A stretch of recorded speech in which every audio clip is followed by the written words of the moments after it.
এক ছাত্র তার হুজুরকে বললেন, হুজুর, আমরা আল্লাহর কত অবাধ্য হই, অথচ তিনি আমাদেরকে শাস্তি দেন না।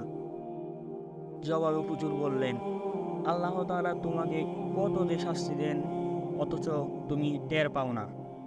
তিনি কি তোমার কাছ থেকে তার কাছে মুনাজাতের ছাদ তুলে নেননি?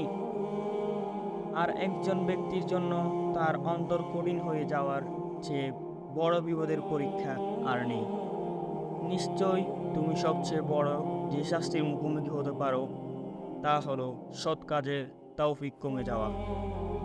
পবিত্র কোরআন তেলাওয়াত ছাড়া তোমার কি দিন অতিবাহিত হয়নি? বরং কখনো না কখনো তুমি আল্লাহর বাণী শুনো, অথচ তুমি কোনো প্রকার প্রভাবিত হও না, যেন তুমি তা শুনোইনি।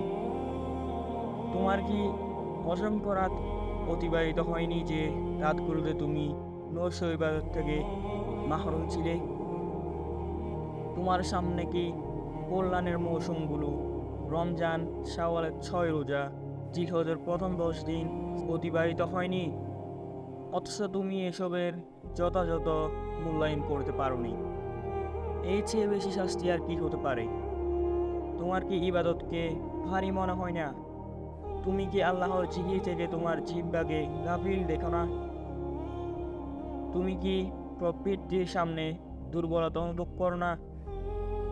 উত্তম আদর্শের ব্যক্তি যাদের অনুসরণ তোমার পূর্ণ বৃদ্ধি করে, তাদেরকে বাদ দিয়ে নষ্ট মণ্ডল সেলিব্রিটিদের সংবাদ ফলো করতে গিয়ে তুমি কি সময় কাটাওনি? এর চেয়ে বেশি শাস্তি আর কি হতে পারে?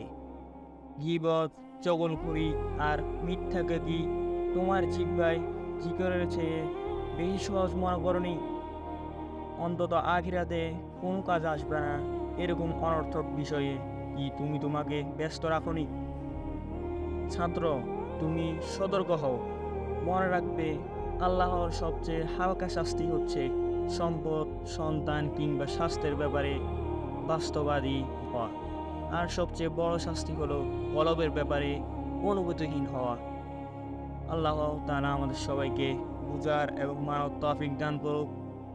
আমাদের আজকের ভিডিও এই পর্যন্তই, এবং আমাদেরকে যে কোনো সোশ্যাল মিডিয়াতে পেতে লাইফ ইস ইসলাম 1 দিয়ে সার্চ করুন, ইনশাল্লাহ পেয়ে যাবেন।